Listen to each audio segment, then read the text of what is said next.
ओम शांति। 2-8-72। हर कर्म विधि पूर्वक करने से सिद्धि की प्राप्ति। अपने को विधि द्वारा सिद्धि प्राप्त समझते हो, क्योंकि जो भी पुरुषार्थ करते हैं, पुरुषार्थ का लक्ष्य ही है सिद्धि को पाना। जैसे दुनिया वालों के पास आजकल रिद्धि सिद्धि बहुत है, उस तरफ है रिद्धि सिद्धि और यहाँ है विधि से सिद्धि। यथार्थ है विधि और सिद्धि, उनको ही दूसरे रूप में लेने कारण रिद्धि सिद्धि में चले गए हैं। तो अपने को सिद्धि स्वरूप समझते हो। जो भी संकल्प करते हो, अगर यथार्थ विधि पूर्वक है तो उनकी रिजल्ट क्या निकलेगी? सिद्धि। तो हर संकल्प व कर्म अगर विधि पूर्वक है तो सिद्धि जरूर होती है। अगर सिद्धि नहीं है तो विधि पूर्वक भी नहीं है। इसलिए भक्ति में भी जो कार्य करते हैं व कराते हैं, वैल्यू उसकी विधि पर होती है। विधि पूर्वक होने कारण उस सिद्धि का अनुभव करते हैं। सभी शुरू तो यहाँ हुआ है ना। इसलिए पूछ रहे हैं, सिद्धि स्वरूप अपने को समझते हो वह अभी बनना है। समय के प्रमाण दोनों ही फील्ड में रिजल्ट अब तक 95% जरूर होनी चाहिए, क्योंकि जैसे समय की रफ्तार को देख रहे हो और चैलेंज भी करते हो, तो जो चैलेंज की है वो संपन्न तब होगी जब आप लोगों की स्थिति संपन्न होगी। ये जो चैलेंज करते हो वो परिवर्तन किसके आधार पर होगा? उसका फाउंडेशन कौन है? आप लोग ही फाउंडेशन हो। अगर फाउंडेशन तैयार हो जाए तब फिर उसके बाद नंबरवार राजधानी भी तैयार हो। तो जिन्हों को राज्य करने का अधिकारी बनना है, वो अपना अधिकार नहीं लेंगे तो दूसरों को फिर नंबरवार अधिकार कैसे प्राप्त होगा? अभी 4 वर्ष की जो चैलेंज देते हो, उसके हिसाब से जो विश्व परिवर्तन का कार्य होना है, वो जब तक आप लोगों की स्थिति विधि द्वारा सिद्धि को प्राप्त न हुई होगी, तो इस विश्व कल्याण के कर्तव्य में भी कैसे सिद्ध होंगे? पहले स्वयं की सिद्धि होगी। इतना बड़ा कर्तव्य इतने थोड़े समय में संपन्न करना है तो कितनी तेज स्पीड होनी चाहिए। जबकि 35 वर्ष की स्थापना के कार्य में 50% तक पहुँचे हैं, तो अब वर्ष में 100% तक लाना है। तो उसके लिए क्या करना पड़ेगा? इसके लिए कोई प्लान बनाते हो? स्पीड को कैसे पूरा करेंगे? सिद्धि स्वरूप बने, अर्थात संकल्प किया और सिद्धि प्राप्त हो। यह है 100% सिद्धि स्वरूप की निशानी। कर्म किया और सिद्धि प्राप्त। जब साधारण नॉलेज के आधार से रिद्धि सिद्धि को प्राप्त कर सकते हो, तो ये श्रेष्ठ नॉलेज के आधार पर विधि से सिद्धि को नहीं प्राप्त कर सकते। ये चेकिंग चाहिए। कौन सी विधि में कमी रह जाती है जो फिर सिद्धि भी संपूर्ण नहीं होती। विधि को चेक करने से सिद्धि ऑटोमेटिकली ठीक हो जाएगी। इसमें भी सिद्धि ना प्राप्त होने का मुख्य कारण ये है जो एक ही समय तीनों रूप से सर्विस नहीं करते। तीनों रूपों और तीनों रीति से एक समय करना है। नॉलेजफुल, पावरफुल और लवफुल। लव और ला दोनों साथ साथ आ जाते हैं। इन तीन रूपों से तो सर्विस करनी ही है, लेकिन तीनों रीति से भी करनी है, अर्थात मनसा वाचा कर्मणा। तीनों रीति से और एक ही समय तीनों रूप से करनी है। जब वाणी द्वारा सर्विस करते हो तो मनसा भी पावरफुल हो। पावरफुल स्टेज से उनकी मनसा को भी चेंज कर देंगे और वाणी द्वारा उनको नॉलेजफुल बना देंगे। और फिर कर्मणा सर्विस अर्थात जो उनके संपर्क में आते हैं वो संपर्क ऐसा फुल हो जो ऑटोमेटिकली वो महसूस करें कि ये कोई अपने गॉडली फैमिली में पहुंच गया हूं। वो चलन ही ऐसी हो जिससे वो फील करें कि ये मेरी असली फैमिली है। अगर इन तीनों रीति से उनकी मनसा को भी कंट्रोल कर लो और वाणी से नॉलेज दे, लाइट माइट का वरदान दो और कर्मणा अर्थात संपर्क द्वारा, अपनी स्थूल एक्टिविटी द्वारा गॉडली फैमिली का अनुभव कराओ, तो इस विधि पूर्वक सर्विस करो तो सिद्धि नहीं होगी। एक ही समय तीनों रीति और तीन रूप से सर्विस नहीं करते हो। जब वाचा में आते हो तो मनसा जो पावरफुल होनी चाहिए वो कम हो जाती है। जब रमणीक एक्टिविटी से किसको संपर्क में लाते तो भी मनसा जो पावरफुल होनी चाहिए वो नहीं रहती। तो एक ही समय तीनों अगर इकट्ठी हो तो सिद्धि जरूर मिलेगी। इसी रीति से सर्विस करने का अभ्यास और अटेंशन चाहिए। संबंध में नहीं आते, डीप संपर्क में नहीं, ऊपर ऊपर के संपर्क में आते हैं। वो ऊपर का संपर्क अल्पकाल का रहता है। भले लव में लाते भी हो लेकिन लवफुल के साथ पावरफुल हो। उन आत्माओं में भी पावर भरे जिससे वो समस्याओं, वायुमंडल वाइब्रेशंस का सामना कर सदाकाल संबंध में रहें।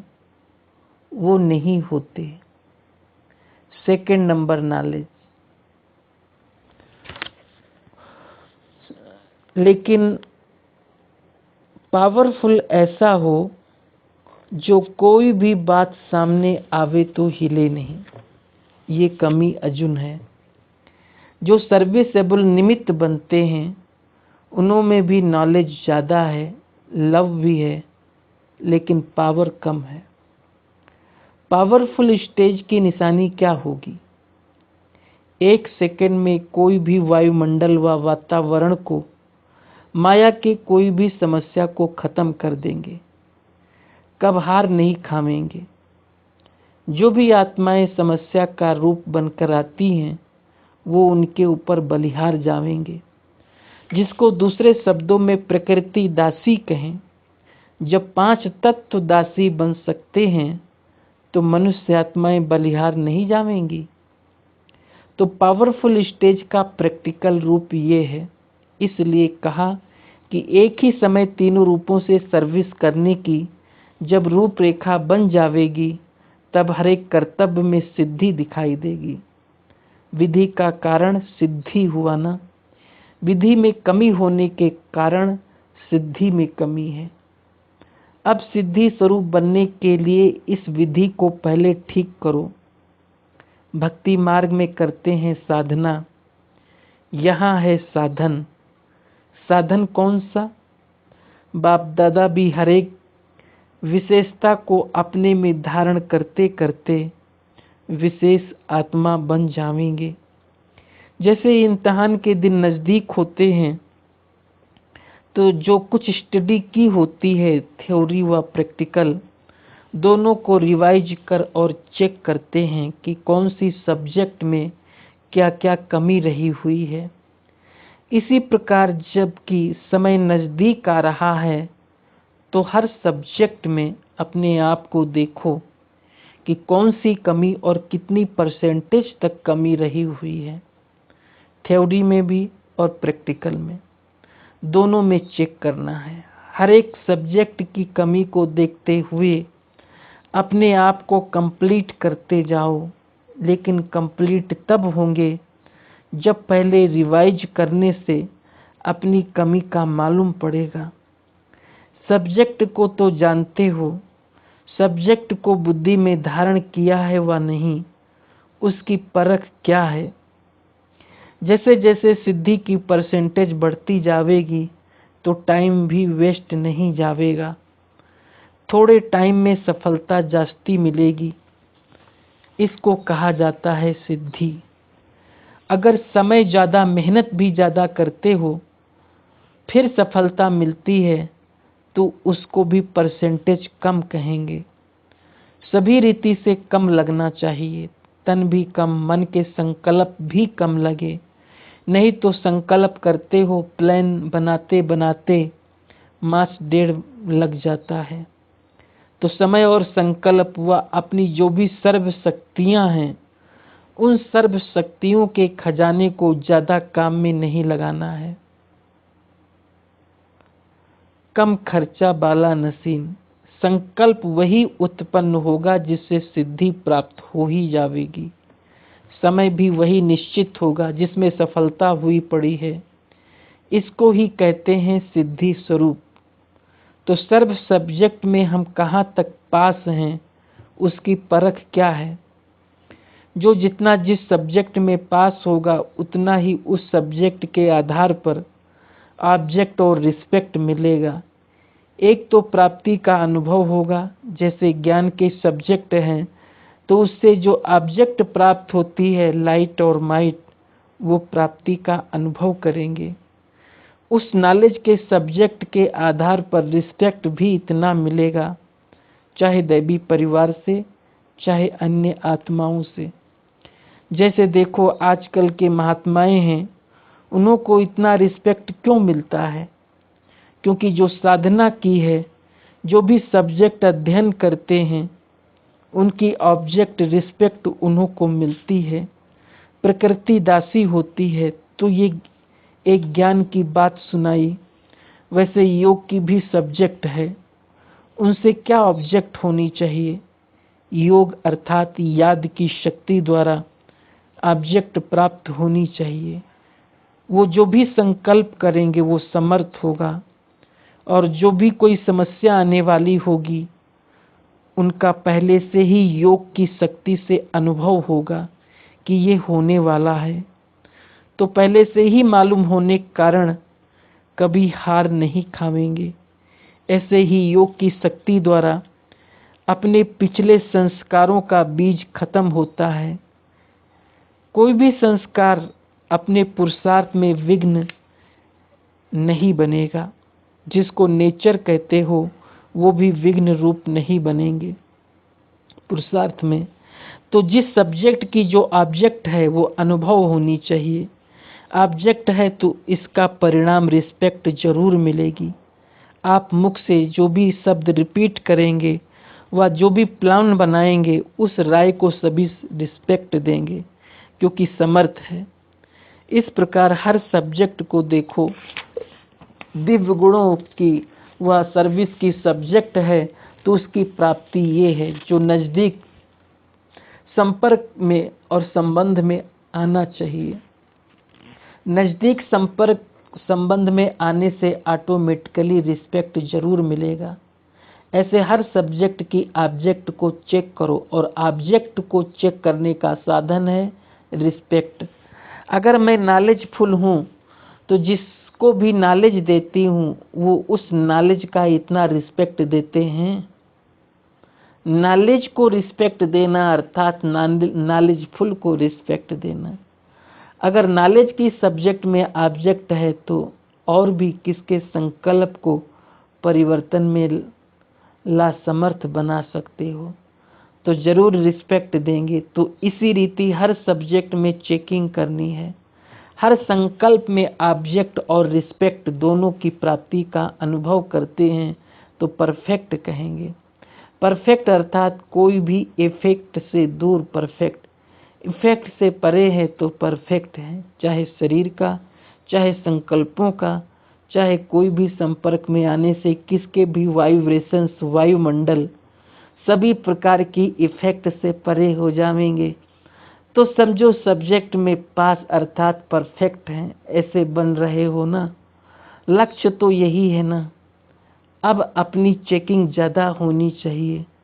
जैसे दूसरों को कहते हो कि समय के साथ स्वयं को भी परिवर्तन में लाओ, वैसे ही सदैव अपने को भी ये स्मृति में रहे कि समय के साथ साथ स्वयं को भी परिवर्तन लाना है।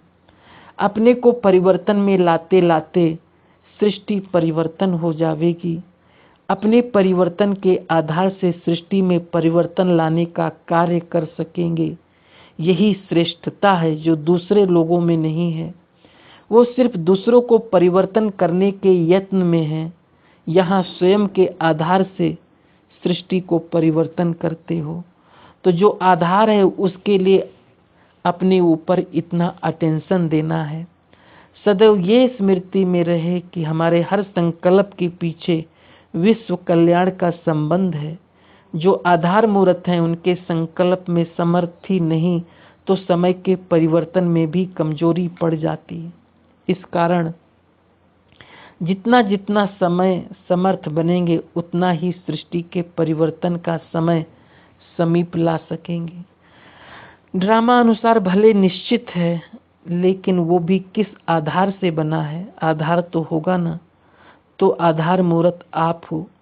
आप तो सभी की नज़रों में है, नज़रों में हो। चैलेंज की है ना 4 वर्ष की। जब ये बातें सुनते हो तो थोड़ा बहुत संकल्प चलता है कि अगर सचमुच नहीं हुआ तो ये भी हो सकता है कि 4 वर्ष में होना। ये संकल्प रूप में नहीं चलता। सामना कर लेंगे वो दूसरी बात है। इसका मतलब ये संकल्प में कुछ है तब तो आता है ना। बिल्कुल पक्का है कि 4 वर्ष में होगा। अच्छा समझो आप लोगों से कोई पूछते हैं कि विनाश ना हो तो क्या होगा, फिर आप क्या कहेंगे? जिस समय समझाते हो तो ये स्पष्ट समझाना चाहिए। ऐसे नहीं 4 वर्ष में कंप्लीट विनाश हो जाएगा, नहीं। 4 वर्ष में ऐसे नज़ारे हो जाएंगे जिससे लोग समझेंगे कि बरोबर ये विनाश हो रहा है, विनाश शुरू हो गया। एक बात सहज लग गई तो दूसरी बातें भी सहज लगेंगी ही। विनाश में भी समय तो लगेगा। स्वयं संपूर्ण हो जाएंगे तो कार्य भी संपूर्ण होगा कि सिर्फ स्वयं संपूर्ण होंगे। एडवांस पार्टी का कार्य चल रहा है। आप लोगों के लिए सारी फील्ड तैयार करेंगे। उनके परिवार में जाओ ना जाओ, लेकिन जो स्थापना का कार्य होना है उसके लिए वो निमित्त बनेंगे। कोई पावरफुल स्टेज लेकर निमित्त बनेंगे। ऐसे पावर्स लेंगे जिससे स्थापना के कार्य में मददगार बनेंगे। आजकल आप देखेंगे दिन प्रतिदिन न्यू ब्लड का रिगार्ड ज़्यादा है। जितना आगे बढ़ेंगे उतना छोटों की बुद्धि जो काम करेगी वो बूढ़ों की नहीं। ये चेंज होगी। बड़े भी बच्चों की राय को रिगार्ड देंगे। अब भी जो बड़े हैं वो समझते हैं हम तो पुराने जमाने के हैं, ये हैं आजकल के। उन्हों को रिगार्ड ना देंगे, बड़ा समझ ना चलाएंगे तो काम ना चलेगा। पहले बच्चों को रोब से चलाते थे, अभी ऐसे नहीं। बच्चे को भी मालिक समझ चलाते हैं। तो ये भी ड्रामा है। छोटे ही कमाल कर दिखाएंगे। एडवांस पार्टी का तो अपना कार्य चल रहा है। लेकिन वो भी आपकी स्थिति एडवांस में जाने लिए रुके हुए हैं। उनका कार्य ही आपके कनेक्शन से चलना है। सारे कार्य का आधार विशेष आत्माओं के ऊपर है। चलते चलते ठंडाई हो जाती है, आग लगती है, फिर शीतल हो जाती है। लेकिन शीतल तो नहीं होनी चाहिए ना। बाहर का जो रूप होता है, मनुष्य तो वो देखते हैं, समझते हैं ये तो चलता आता है, बड़ी बात क्या है। परंपरा का खेल चलता आ रहा है, लेकिन ये चलते चलते शीतलता क्यों आती है, इसका कारण क्या है? परसेंटेज बहुत कम है। लेक्चर्स तो बहुत करते हो, लेकिन लेक्चर्स के साथ साथ फीचर्स भी अट्रैक्ट करे तो लेक्चर का इफेक्ट हो। तो अपने को हर सब्जेक्ट में चेक करो। आजकल लेक्चर में आपका कंपटीशन करे तो इसमें कई और भी जीत लेंगे, लेकिन जो प्रैक्टिकल में है उसमें सभी आपसे हार लेंगे। मुख्य विशेषता प्रैक्टिकल लाइफ की है। प्रैक्टिकल कोई भी बात आप बताओ तो एकदम चुप हो जाएंगे, तो लेक्चर से फिर प्रैक्टिकल का भाव प्रकट हो जाएगा, तब वो लेक्चर देने से न्यारा दिखाई देंगे। जो शब्द बोलते हो वो नैनों से दिखाई दे, ये जो बोलते हो वो प्रैक्टिकल, ये अनुभवी मूर्त है, तब उसका प्रभाव पड़ सकता है। बाकी सुन सुनकर तो सभी थक गए हैं, बहुत सुना। अनेक सुनाने वाले होने के कारण सुनने से सभी थके हुए हैं। कहते हैं सुना तो बहुत है, अब अनुभव करना चाहते हैं। कोई प्राप्ति कराओ तो लेक्चर में ऐसी पावर होनी चाहिए जो वो एक एक शब्द अनुभव कराने वाला हो। जैसे आप समझाते हो ना कि अपने को आत्मा समझो ना कि शरीर, तो ये शब्द बोलने में भी इतनी पावर होनी चाहिए जो सुनने वालों को आपके शब्दों की पावर से अनुभव हो। एक सेकंड के लिए भी अगर उनको अनुभव हो जाता है तो अनुभव को वो कब छोड़ नहीं सकते। आकर्षित हुआ आपके पास पहुंचेगा। जैसे बीच बीच में आप भाषण करते करते उनको साइलेंस में ले जाने का अनुभव कराते हो, तो इस प्रैक्टिस को बढ़ाते जाओ, उन्हों को अनुभव में ले जाते जाओ। इस पुरानी दुनिया से बेहद का वैराग्य दिलाना चाहते हो तो भाषण में जो पॉइंट्स देते हो वो देते हुए वैराग्य वृत्ति के अनुभव में लाओ। वो फील करे कि सचमुच ये सृष्टि जाने वाली है, इससे तो दिल लगाना व्यर्थ है। तो जरूर प्रैक्टिकल करेंगे। उन पंडितों आदि के बोलने में भी पावर होती है। एक सेकंड में खुशी दिला देते हैं, एक सेकंड में रुला देते हैं, तब कहते इनका भाषण इफेक्ट करने वाला है। सारी सभा को हंसाते भी हैं, सभी को शमशानी वैराग में भी लाते हैं ना। जब उन्हों के भाषण में इतनी पावर है तो क्या आप लोगों के भाषण में वो पावर नहीं हो सकती है? अशरीरी बनना चाहो तो वो अनुभव करा सकते हैं, वो लहर छा जावे, सारी सभा के बीच बाप के स्नेह की लहर छा जावे। इसको कहा जाता है प्रैक्टिकल अनुभव कराना। अब ऐसे भाषण होने चाहिए, तब कुछ चेंज होगी। वो समझें कि इन्हों के भाषण तो दुनिया से न्यारे हैं। वो भले भाषण में सभी को हंसा लेते, रुला लेते, लेकिन अशरीरीपन का अनुभव नहीं करा सकते। बाप से स्नेह नहीं पैदा करा सकते। कृष्ण से स्नेह करा सकते हैं, लेकिन बाप से स्नेह नहीं करा सकते। उन्हों को पता नहीं है तो निराली बात होनी चाहिए। समझो, गीता के भगवान पर पॉइंट्स देते हो, लेकिन जब तक उनको बाप क्या चीज है, हम आत्मा है, वो परमात्मा है, जब तक ये अनुभव ना कराओ तब तक ये बात भी सिद्ध कैसे होगी? ऐसा कोई भाषण करने वाला हो जो उन्हों को अनुभव करावे। आत्मा और परमात्मा में रात दिन का फर्क है। जब अंतर महसूस करेंगे तो गीता का भगवान सिद्ध हो जाएगा। सिर्फ पॉइंट से उन्हों की बुद्धि में नहीं बैठेगा, और ही लहरें उत्पन्न होंगी, लेकिन अनुभव कराते जाओ तो अनुभव के आगे कोई बात जीत नहीं सकता। भाषण में अब ये तरीका चेंज कर। अच्छा, ओम शांति।